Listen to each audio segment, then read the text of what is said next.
Welcome, wrestling fans. Welcome to Curtain Jerkin. As always, I'm your host, Jacob Grondy, reporting for the Main Event Marks YouTube channel. You can also check me out on Spotify. However you're listening to my voice as I get the microphone situated, I appreciate it. Happy 2024, guys. It's great to be a wrestling fan in 2024. I just watched three amazing shows, honestly. I watched WWE Raw, I watched AEW Worlds End, and I watched New Year, whatever they call that New Year show that they always put out. That's amazing. But let's get into it. Jumping right into the show, Elias will appear on Pro Wrestling Revolver February 17th. I'd just like to kind of announce what these most recent WWE releases are doing. And, we've talked about Mustafa Ali. We've talked about Matt Riddle. We've talked about Top Dollar. We've talked about, I think everybody, it seems like the Maximum Male Models. And Elias will appear at Pro Wrestling Revolver February 17th. So that's kind of cool. But let's just jump right into it. WWE Raw, the return of the former WWE champion, Jinder Mahal. Then he goes into talking about America, boring the crowd to death, and then boom, The Rock's music hits. He comes out. It is indeed electrifying, giving him goosebumps. He shows the camera. They are trying to make day one a special event, and this is exactly how you do it. This is the second time in a few months that The Rock has just randomly come back, and it's got to be for something. He's not really doing too well in Hollywood, and I can honestly see him coming back to WrestleMania. The Rock speaking to the Sheik from the heavens to call Jinder Mahal an asshole. That was pretty good. And then even makes a joke about his movie flopping, saying like, have you seen Baywatch? It doesn't matter if you've seen Baywatch. That was pretty good. Jinder attacks him. The Rock fires back, rock bottom, people's elbow, and then The Rock says he's hungry. And he says when he goes out to eat, should he sit at the booth? At the bar? Small pop for the bar, of course. Love that. Or should The Rock sit at the head of the table? This is what you needed to hear if you're a wrestling fan. I've been saying it for months. First night of WrestleMania, The Rock and Roman. Roman screws The Rock. The Rock then helps Cody win the world title. The second night of WrestleMania. That's what I want to see. I think that might come to fruition here. This is great. I mean, John Cena posted a graphic of them alluding to this match at WrestleMania. I mean, come on. That's all you need to hear. The Rock is going to wrestle Roman Reigns. There's all this talk online. I even put up a poll. Who do you think is going to wrestle Roman Reigns at WrestleMania? And it is going to be The Rock. It could also be Cody. And I think I've been saying this for a while. For people who have listened to the podcast, I wanted The Rock to win it, The Rock to lose night one to Roman, putting over, his family member, and then helping Cody beat Roman the following night. But speaking of The Rock's family member, The Rock's cousin in a match, Becky Lynch versus Nia Jax. Neither lady can put the other one away. Big right hand, annihilator. Shout out to Earthquake 1, 2, 3. Nia Jax beats Becky Lynch at day one. That wasn't the only solid match. We also had Drew McIntyre versus Seth Rollins for the world title. Priest tries to cash in. Drew takes him out. Then hits a Claymore kick to Rollins. 1, 2. Rollins gets his foot on the rope. Curb stomp. 1, 2, 3. Seth Rollins still the champ. Barely after leaving day one. Great match. Raw is good. Raw is peaking to me right now. Truth on Miz TV. JD and Dominic come out. Tired of Truth saying he's in the Judgment Day. Miz mad that they interrupted his show. And he wants a return of the awesome Truth. Truth thinks that he's in Judgment Day. Hilarity ensues, as well as a match. Truth thinking that he's in Judgment Day during the match, standing over in the corner of the Judgment Day when he's teaming with The Miz. This is enough of a distraction for The Miz to hit the skull-crushing finale and get the victory. Biggest skull in WWE gets hit with the skull-crushing finale. 1, 2, 3. Miz celebrating in the back, but Truth is scared that he's going to get kicked out of the Judgment Day because the Judgment Day lost. DIY wants a tag title shot, and Truth starts booking a match between Finn and Ciampa, but Finn doesn't want the match. Truth calls him a scaredy cat. Finn doesn't want to get called a scaredy cat. Truth versus Ciampa next week on Raw. It's kind of,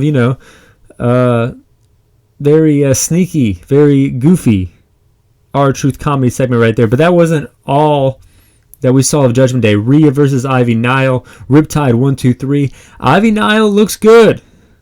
Cole defined it as a career-defining moment for her. I don't think it was like that, but she looks good. I liked her in NXT. She comes across as a legit fighter, which is good. I think we can see more of her. I mean, maybe we can paint her blue and she could wrestle Becky Lynch. We could have like a Fifth Element match. I'm not sure. Knox and Natty versus Baszler and Starks. Baszler and Starks get the win. This match was mid, but Candice LeRae and Indy Hartwell, they want a tag title shot as well. So that division is happening. Nakamura continues to fuck with Cody as WWE post-production department shines. Love the subtitles. Love the American Nightmare font, different than their other font in the subtitles. And then we have like a Samurai Jack like cartoon presentation as Nakamura is narrating what he's going to do to Cody Rhodes. This is great. Cool stuff. Cody cutting a good promo as always. I love this feud. Kaden Carter and the Ninja Warrior girl, they were in the club with the tag titles. Chelsea Green and Nevin get drinks thrown on them. I guess Carter and... I'm blanking on the other girl's name. I guess they were watching the Jacksonville Jaguars-Panthers game because Tepper threw a drink at a Jaguars fan. So there we go. We have the WWE Tag Division women's tag division heating up. We got The Rock. We had several good matches. Day one, a success. I think better than last year. Wasn't last year? It was in front of no fans. Or was that 2 years ago? I can't even keep up. But we went from day one to go back in time to Worlds End. Let me give you my overall thoughts before I rank every single match from worst to first. Serena Deeb apparently training in isolation. Solid vignette. She is good. I'm excited to have her come back. They got this old school TNA voice guy to do the video package off the top. Cool to hear him again. Great video package off the top. Dante Martin, randomly enough, cutting a promo, gets himself a match with Cassidy. I think on Dynamite or Rampage or something like that. And then let's rank every single match from worst to first from AEW Worlds End. I just got to get to where my notes are. And here we are. Boom. So out of 12 matches, the worst match on the show, Abaddon versus Julia Hart. Biting is allowed. House rules. This is spooky chance. Abaddon in trouble. Mostly Julia in charge here. Abaddon fires back 1, 2. No, Abaddon bites her. Sky Blue gets involved. And Julia slamming Abaddon's head into the steps here. Shittiest moonsault ever. The moonsault is why it got ranked worse than the other match that I'm about to talk about. Honestly, it's interchangeable. I wouldn't argue with you if you said that the next match was the worst match on the show, but this is, for me, the worst match on the show. 1, 2, 3. This kind of killed the crowd later on the show. The reason I put this match 11 instead of 12 because it was first, and it's really interchangeable. Chris Statlander versus Willow Nightingale. Wrestling in front of very empty building, like ROH TV tapings empty, like the U.S. title match at WrestleMania 32 empty. People weren't there is what I'm saying. They were filing in during this match. Willow with the upper hand, Stat wearing her down, Stat keeping her grounded. Hard fought matchup here. Shittiest enziguri of all time. You could have fucking had a waiter could have walked between the offensive and competitors here. Big super kick here from Statlander. 1, 2, no. They battle up top. Power bomb from Willow on the apron. Second rope dropkick. 1, 2, no. Nigel says definitely a glancing blow here because this dropkick was not good either. AKA she did not connect for a second time in the match. 450. No one's home for Statlander. Then Willow almost drops her on her head. That's bad. Keeps trying to pick her up, and the things just fall apart. The AEW Women's Division posted this video kind of complaining that people are complaining about them. But then we had the shittiest moonsault ever. We had this part in this match here where it didn't even feel like a wrestling match. It felt like two people were trying to make each other dizzy. I got dizzy. Willow achieves the powerbomb after some kind of shit show. 1, 2, 3. She gets the victory. Step it up, ladies. This was whack as hell. You have a really good division here. You have a really good male division here. So if you're going to post little videos and organize little videos where you're mad at wrestling podcasts and people on Twitter for saying bad things about you, you got to step it up the next day on your pay-per-view and do something about it. The 10th best match on the show, cracking the top 10, Hook versus Yuta, FTW title on the line. They go to the outside and bring in the weapons. Yuta then with the upper hand. Hook answering back with Germans, lots of them. 2 damn lariats at the same damn time. Crowd behind Hook. Yuta biting Hook. This is another thing. It was like biting is allowed, but there were several matches that people were already biting each other. For the stipulation in the Julia Hart versus Abaddon match. Hook drops him in the buckle with a trash can. 1, 2, no. Yuta kicks out. Then Hook locks in a choke. Yuta falls back on the trash can with Hook on his back. DDT on the stop sign as Yuta bleeds. Hook beats his ass with a stick before choking him out. Fine match. Hook wins. FTW title is staying with Hook. Hook really is, got pushed hard in 2021 to the point where I think he got pushed beyond his abilities. So they put him in these squash matches, and then they started building him up, and they built him up nicely. He was in that tag team with Jack Perry, and then now he's in a lot of these matches, with Jack Perry in August. It was a weapons match, and here with Yuta, it was a weapons match. So they're kind of building him up nicely and kind of covering up. Maybe that his push got a little ahead of his ability, and I think they're doing a great job with it. That's what I'm trying to say here. I mean, he's young, he'll get better, but I like how they put him in squash matches, put him in a tag team, and then kind of are using him in weapons. Especially since his dad was in ECW, it's a great way to kind of keep pushing him along without kind of exposing him. Even though I kind of just did, but I'm trying to praise him, I swear. Number 9, Swerve versus not Keith Lee, but Dustin Rhodes. Swerve going heavy with the eye makeup for a second match in a row. Fur coat looking wild. Swerve hits the stomp on Dustin's leg over top a center block before the bell even rings. Nana leads Long Island in a Who's House chant as Dustin is just in pain. This guy is too cool to commit home invasions and injure people on purpose. People are going to just cheer him. They don't care what he does. Dustin still wants to compete. Swerve in control, dancing around him, getting a pop. Here he is, just beating an old man's ass that we have watched all our lives, and the people love it. He's just too cool to be a heel. It doesn't matter if he does heel shit, which, I mean, I don't think it's a problem necessarily. You got to have, I think, the edge that his character has is what makes him cool to a certain extent. But they're going to hit a crossroads here, like Dustin Rhodes here, the sympathetic babyface who just gets made to look like a fool here as he takes out Nana, hits the crossroads, but then Swerve chops the bigger man down, working the leg. Dustin spits at Swerve, flicks him off, and that's when Swerve takes him out to pasture. 1, 2, 3, gets the victory with the Swerve stomp. That's number 9. Number 8, Riho versus Toni Storm. This was a good match. Good video package. Tony looking good. One looking old school. I said good. I'm reading my notes here. I'm just maybe a Freudian slip there. Tony looking old school with the one strap, the weight belt. Rio diving at Luther. Luther catches her, passes her to Tony, gently, and then not so gently, Tony slams her down. Nice little spot there. Tony in control, stepping on Rio. Luther pulling the rope from Rio, not allowing her to get to the ropes during a sharpshooter. Rio ends up hitting a 619. Sloppy slam from Rio. 1-2, no. Diving from the top to the floor. Storm 0-1-2, no.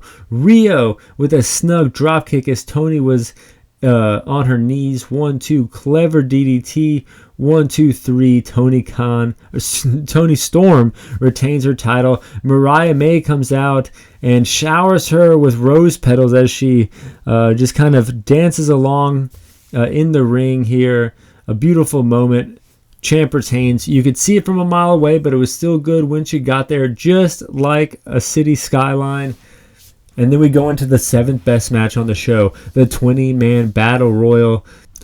Let's pull up the competitors here. We had Kill Switch, Action Andretti, Alex Reynolds, Angelo Parker, Brian Keith, Christopher Daniels, Dalton Castle, Danhausen, Darius Martin, Johnny TV, even though QTV is gone, John Silver, Kip Sabian, Lance Archer, Lee Johnson, Matt Menard, Rocky Romero, Supernetico, The Blade, The Butcher, and Trent Beretta. 20-man Battle Royal. The jabronis, everyone gets a payday here. They are all brawling on the outside before the bell rings. Tables and chairs pile on to Lance Archer. Supernetico gets eliminated first. Dalton Castle gets eliminated right after that. Johnny TV goes through the middle rope, but then goes to the outside, and they still call it elimination. I'm sure he doesn't give a shit at this point. Shoddy Lee, Cool Hand Ange, Reynolds all gone. Silver hits a double suplex. Butcher throws him out. Kip, Brian Keith, both gone. Daddy Magic, Christopher Daniels, Rocky Romero get thrown out by Lance Archer as he gets all the rubble off of him and comes into the matchup here. Killswitch enters the fray as well.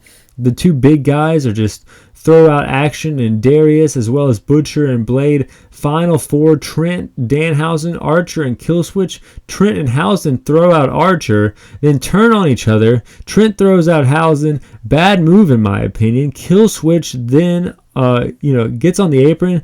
Both men battle out in no man's land, but then big headbutt. Killswitch wins, and when he wins this is going to be important for later on. He gets a TNT title shot. That's the 7th best match on the show. 6th best match: Jericho, Darby, Sting, and Sammy versus Hobbs, Takeshita, Starks, and Big Bill. Jericho getting booed. You gotta bring it up. The accusations of sexual harassment from Kylie Ray definitely affected how this match would go. You have Jericho, who's supposed to be a face here, and unlike Swerve, who's too cool to be a heel, Jericho is maybe too shitty to be a face. The crowd wanted to boo him. Hobbs tagging himself in, singling out Darby Allin. Big Bill and Hobbs heaving Darby across the ring. We want Sting chant. Sting gets the hot tag. Jericho and Sting cleaning house. Jericho locking in the Lion Tamer. People are booing as Sting locks in the Scorpion Deathlock. You could tell that spot was supposed to be this big moment, and the crowd just said, fuck you, Jericho. They didn't know what to do. They were booing Jericho, cheering Sting, but then when Jericho and Sting were both doing shit together, it offset everything to silence. Starks and Sammy tearing it up. Shooting star press, 1, 2, 3. Sammy wins for his team. The crowd did kill this match, so it wasn't able to crack the top 5, but it still sits at number 6. Number 5, though, the Continental Classic 8-man tag. Crowd was hot for this one. This was earlier in the show. Pop for Briscoe, pop for Danielson. Garcia tags himself in. More tension here. Brody gets in there. No love lost between Garcia and Brody after the roll-up victory. And Brody, something happens here, ends up getting in Daddy Magic's face, kind of weird. Pushes him and then stares at him and says, what are you going to do? You're not going to do shit.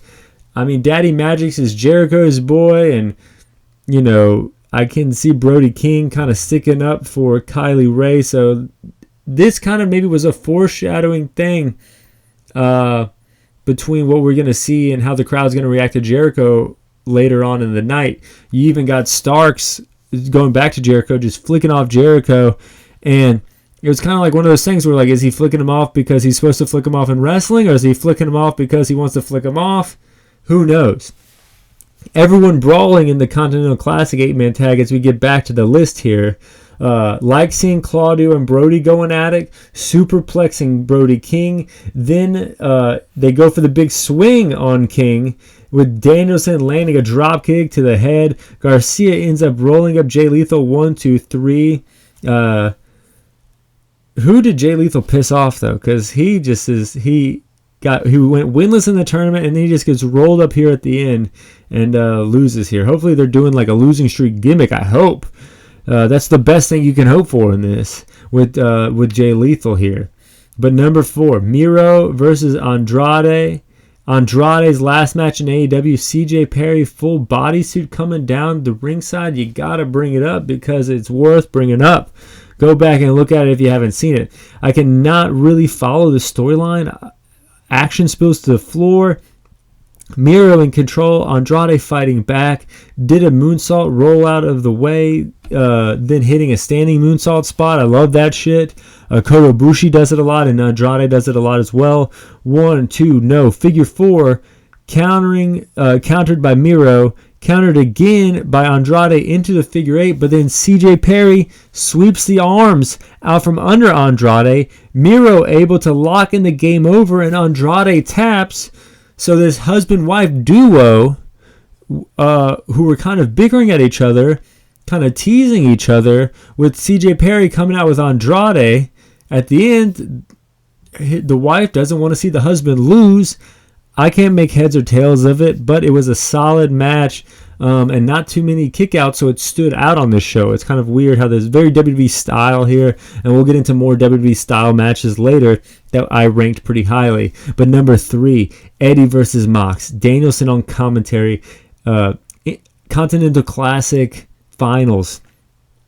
Both men feeling the effects of the tournament here. Eddie dives on Mox, almost clearing Mox, falling onto his shoulder and his head mostly. Mox getting the upper hand, landing a pile driver. Kingston lands a half and half. Mox wobbling, Eddie wobbling. Kingston unloading some chops. Northern Lights, 1, 2, no. Blackpool Combat Club-esque elbows from Kingston. Mox choking Kingston out. Eddie struggling. He gets to the ropes. Mox flicking the crowd off here because they wanted Kingston to win clearly. Spinning back fist. 1, 2, Mox kicks out. Northern Lights bomb. 1, 2, Mox gets out. Huge lariat from Mox. Both men down. Both men on their feet. Spinning back fist after a bitch slap battle. 1, 2, 3. Kingston gets the victory. It wasn't the best match in the tournament, but it was a great fucking match on a good show, and the right guy won this fucking tournament. They're pushing Swerve, they're pushing Eddie Kingston, and those are guys that I don't think are going to go to the fucking WWE. So I don't think you're going to lose these guys. So if you make these guys stars, they will help build your company up, and I think that's exactly what they're doing here on Worlds End. They're doing the right thing. But number 2, the second best match on the show, Adam Copeland versus Christian Cage. Edge meets him on the top of the ramp. The crowd was chanting TLC, who's your daddy, we want fire, all kinds of chants during this match. As Edge bleeds from his forehead early, Christian runs into the crowd. Copeland follows. Edge dives off this ledge from the 100 level down to the other 100 level. I don't know what the hell was going on. Back in the ring, Christian in control. Kendo sticks, chairs, metal rods coming into play. Edge with the cross face with the rod, kind of like he was doing at WrestleMania. Sunset flip by Christian. Table being set up. Nick Wayne getting involved. Christian low blows Edge. Spear through the table to Christian. This was the table set up in the ring. There was another table set up out of the ring. 1, 2. Nick Wayne's mom pulls the ref out like a B word. Nick clocks Edge and hits the Wayne's World from the second to the floor. Kill switch comes out. Excuse me. This is later on. Christian hits the kill switch. 1, 2, Edge kicks out. Then they put lighter fluid on the table. Edge puts even more lighter fluid on the table, and then power bombs Nick Wayne. But the only part of Nick Wayne that fell on the table was his ass. His biscuits are burning. Edge hits the kill switch. 1, 2, 3. Adam Copeland wins the TNT Championship here. Then the wrestler kill switch comes out, goes after Copeland, choke slamming him in the middle of the ring, choke slamming him on a chair, and then he brings out the contract that he won earlier in the night in the 20-man battle royal. It's anytime, anywhere, but he hands the contract to Christian. Christian, he gives up his TNT title shot, a TNT title clear victory here to Christian, the leader of this faction here. Christian hits the Killswitch doesn't know what to do at first, but then he finally hands it over like a bitch. Christian then gives it to the ref. 1, 2, 3, or spear. 1, 2, 3. Christian gets the victory here. Overbooked as hell, but you sometimes got to do this shit. It was great. I love this match here. Just reading over it reminds me of everything going on. But speaking of overbooked but great, MJF versus Samoa Joe main event. Great MJF Long Island video package here. He's our scumbag.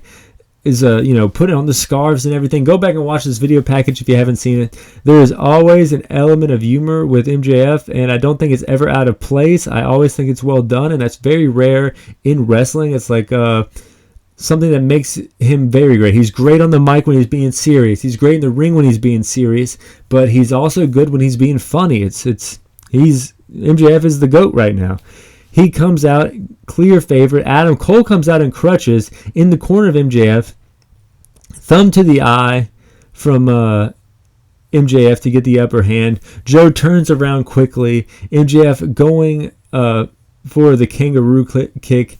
Joe counters. MJF tries to skin the cat, but as he's going over the top rope, Joe just drops him with the kick, sending him to the outside. Love Joe diving. Every time Joe dives, he like kind of slides to the side and lands this like elbow. I always love that spot. Joe just doing different variations of Germans. 1, 2, max foot on the rope, then drops him on the apron. Cole shocked. MJF slowly getting the upper hand, calls the kangaroo kick. Joe cuts him off again. Joe going MJF going for Salt of the Earth, not quite getting it, but Joe rolls through and locks in a submission on the injured arm that he injured on Wednesday. MJF breaks free and hits the F5 to Samoa Joe. MJF picking up Samoa Joe here. Every man down in the match, including Bryce Renberg, the referee. Ref finally gets to his feet, able to count the pin, but the crowd was already counting and they were at 7. Joe kicks out. Cole gives MJF the ring. Joe able to lock in a choke. Max fading. Ref calls for the bell. Samoa Joe wins the AEW World Heavyweight Championship. I cannot believe it. What a way to end the year. Amazing to see Samoa Joe with the world title. I love it. I did not see this coming. I did not think that we were going to take the title off of MJF, even if he was injured. But they fucking did. Samoa Joe won. Cole talking to Max after the match. And what looks to be a pep talk. Long Island is calling bullshit via chants. They can't believe it. The devil dickheads start surrounding the ring. Lights go out. They come back on. The dickheads are standing behind Cole as Cole is looking at Max. The Kingdom, Roderick Strong and Wardlow revealed to be the dickheads. Strong lands a knee. They all jump MJF. Then Adam Cole shows the devil mask. You should have cracked him with the title when you fucking could over the summer, MJF. What were you fucking thinking, man? Now look what you have created. You lost your title. You have no friends in 2024. This shit was good. The payoff delivered. It needed to deliver, and it fucking delivered. I feel like there's a lot of fluff on the show. Battle Royal, 2 8-man tags. But the main events, the matches that should have delivered, fucking delivered. The Edge and Christian match, the finals of the Continental Classic, and the World Title match were great. That's what you fucking need. It felt like a show. It didn't feel like a series of matches. This was good. Goddamn. this was good. I'm reliving it in my head. I watched it a little bit ago, and it fucking was good. It was fucking good. I know I complained a little bit about the women's division, but I feel like overall fun, enjoyable watch. But let's go into Noah. I didn't watch all of the show. I watched the matches I wanted to watch, but let's just kind of look over the results here. I know Jake Lee, teaming with Jack Morris and Anthony Green, won their 6-man tag match. Jake Lee, the former champion. So that's something to that's something of note. They beat, believe it or not, they beat Vinny Marsano, Titus Alexander, and Eligio del Dr. Wagner Jr. But the matches I'm going to talk about: Ishii versus Masa Kitamiya. First time I saw Ishii, he wrestled Makabe at Wrestle Kingdom 9 for the Never Openweight title, and I have been a fan ever since. I have seen Masa wrestle before, but I got the same vibes when seeing these guys' entrances from that night at Wrestle Kingdom 9. This is a big... This match seems to be as big as Wrestle Kingdom. I don't think Ishii has a big match at Wrestle Kingdom this year. So this was kind of his big match at Wrestle Kingdom for me. Masa has been wrestling since 2011, joined Noah, which has been kind of his main promotions in 2012, since 2012. Hasn't come stateside, but been around the block in Japan, to say the least. Wrestling for New Japan, All Japan, DDT, here and there. First big spot was a wild superplex from Ishii. Looked crazy because Ishii's the smaller man, so lifting the bigger man over his head on the top rope. Masa going after the leg. Ishii breaking the submission with a chop to the throat. Masa Kitamiya going back to the leg, locking in a prison lock. Standing over the man, just like flexing, and as he flexed, you could tell it caused more pain to Ishii's leg. That was great. Ishii now getting to the ropes. Ishii fires back with a lariat. 1, 2, no. Huge forearm drops Ishii. Pile driver from Masa. Ishii hulks up and lands a lariat. Masa hulks up and lands another lariat. Hits a spear. Snug headbutt battle. Lariat from Ishii. 1, 2, no. Forearm drops Ishii again. Masa bleeding. Lariat. 1, 2. Ishii says no. He kicks out. Brainbuster from Ishii. 1, 2, 3. Ishii wins. Very solid match. And I put it in my rankings for match of January 2024. So you guys should be excited about that. And then going on to the next match that I took note of watching, Go Shiozaki versus Kojima. I'm surprised this match wasn't higher up on the card. Kojima is Shiozaki's senpai, teacher, so to speak, in Japanese culture.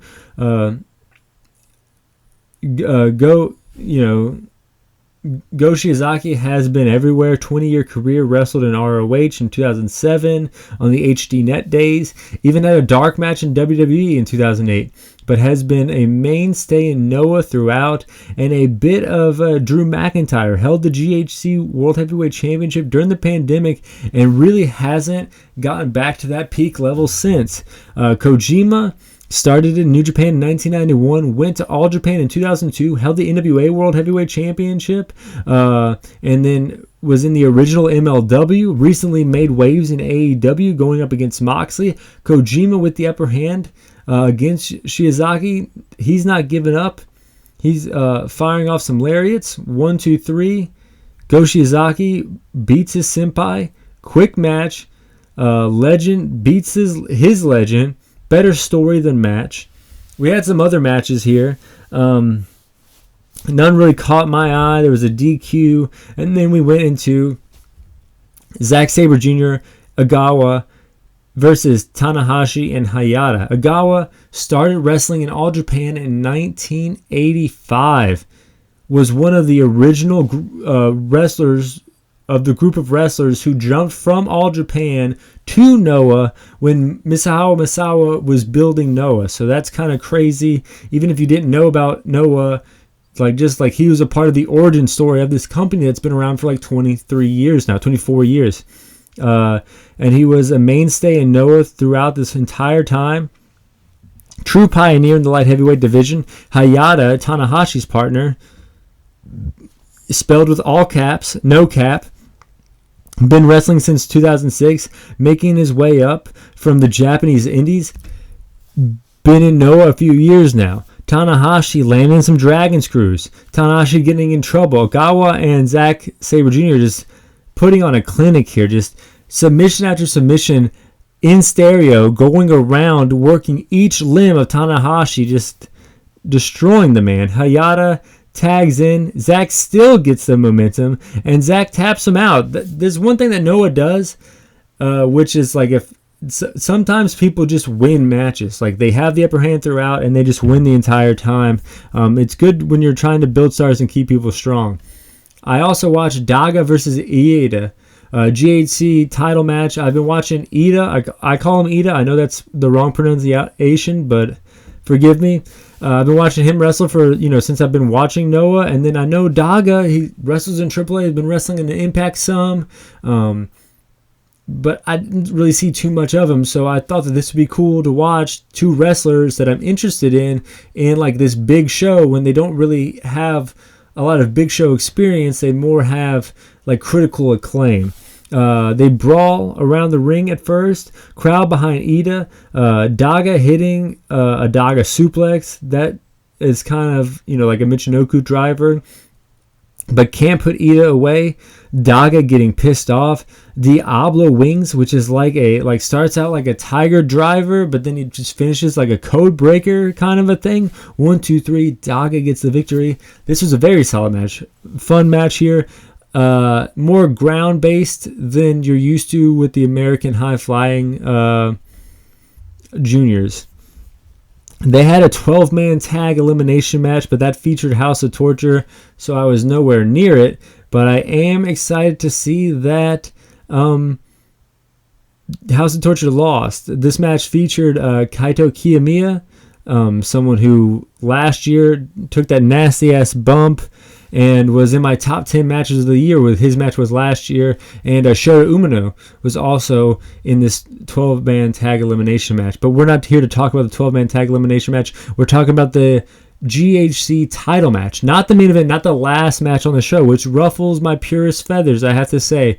Kino versus Manobu Soya. I just call him Soya because I'm not really good at pronouncing Japanese names, despite hearing the announcers say it several times throughout this show. They were both in this group called Congo, a big faction in Noah. Kino, the leader of the faction.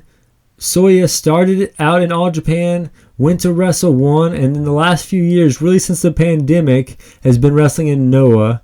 But Congo, the faction they were both in, has disbanded. Soya, the larger man here, gets a title shot against the champion, Kino. Kino just looks crazy, man. Google Kino. He comes out. He's got like this cool, I feel like he's like Trunks from Dragon Ball Z in real life, man. But as far as Pro Wrestling Noah, I would say Kino is more highly esteemed competitor than Soya. Kino standing on the larger man, then jumps up and drops the knees on the larger man. Soya takes him down with a lariat and stays on him, working snug. Kino answers back with some kicks, double chops from Soya, like double arm chops, just swinging both hands at the guy. Drop kicks being delivered to the champ. Champ goes to the outside, and then a picturesque suicide dive from the big man. Crowd starts to believe here. Crowd starts, chanting Soya's name as if this is the moment that they're like, he could fucking do this thing.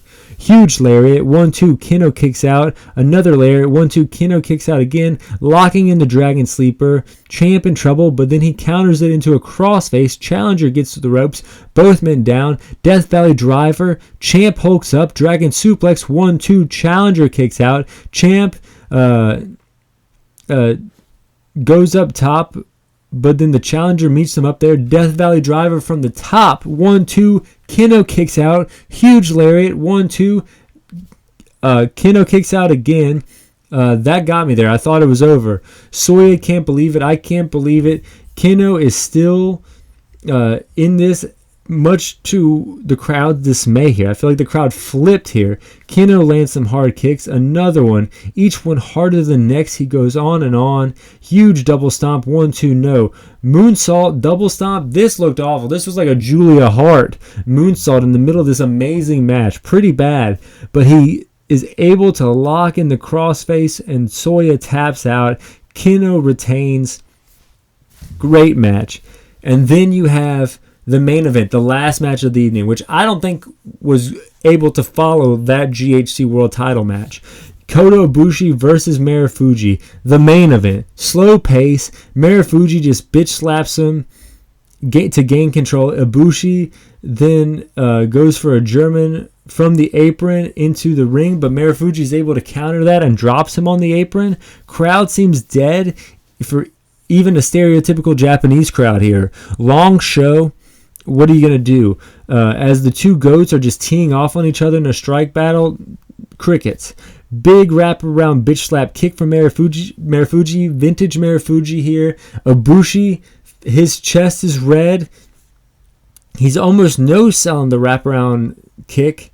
And he slowly turns around, and then he just closed fists, just starts rocking Marufuji. Then when Marufuji falls to the ground and kind of covers up, ref gets involved because you can't do a close fist in Japanese wrestling. That's why they do forearms so much. That's why they do slapping so much. The ref tries to get in it. Ibushi pushes the ref down. Marufuji uses the ref as his Matt Hardy, as if he's Jeff Hardy, as a launching pad, flying at his competitor, Ibushi. Marufuji going after the arm of Ibushi. Ibushi gets to the ropes. Marufuji lands a big wraparound bitch slap kick again. Big knee. 1, 2, no. Another knee. 1, 2, no. Ibushi lands a kick. A few knees. Kamagoye. 1, 2, no. Knee to the back. Knee to the front. 1, 2, 3. Kota Ibushi gets the victory here to crickets here. I don't think this crowd wanted this non-Noah guy, this DDT turn New Japan turn American wrestler Kota Ibushi to beat their guy Marufuji. I don't think they wanted that shit. And as Marufuji leaves, Jake Lee is standing there, the former champion, staring down Marufuji. Marufuji walks to the back. Jake Lee seems a little upset that Marufuji keeps walking. But then Kaito Kiyomiya walks past Marufuji. Marufuji seems pissed that Kaito Kiyomiya didn't stare him down. They both get in the ring. They seemingly both want a shot at the Golden Lover, or, they both want a shot at Kota Ibushi here, almost defending Noah. And then it's very apparent they're defending Noah. They want Kota Ibushi to leave the ring, even stopping cameramen from filming Ibushi as he leaves. Very interesting here. Jake Lee cuts a good promo here, as I could tell from the translators, saying that he wants a title shot. And then he hands the mic over to Kiyomiya. Kiyomiya, great wrestler, great up-and-coming guy in Noah, but this promo seemed mid. He just pretty much says that he's going to step up to the plate. Kind of weak after a great promo from Jake Lee. But damn, this show is good year after year. If you're going to watch one show from Noah, watch this first show of the year. It's like a precursor to Wrestle Kingdom. Everyone at Wrestle Kingdom, they got to stay on their toes here. You can't just cash in a Wrestle Kingdom, because you got this great show here every year that happens days before Wrestle Kingdom in this Noah show. Speaking of Wrestle Kingdom, I'm going to try my best to watch it live. I don't know if I'm going to be able to. It comes on at 2:30 in the morning in America. I think I might have to skip the first 2 hours and wake up at 4:30 in the morning, watch the big matches live, and then catch up and watch the early matches later on in the morning. Hopefully I can make something like that work. But man, do I love wrestling. I love you guys for listening. Fly high. I'm out.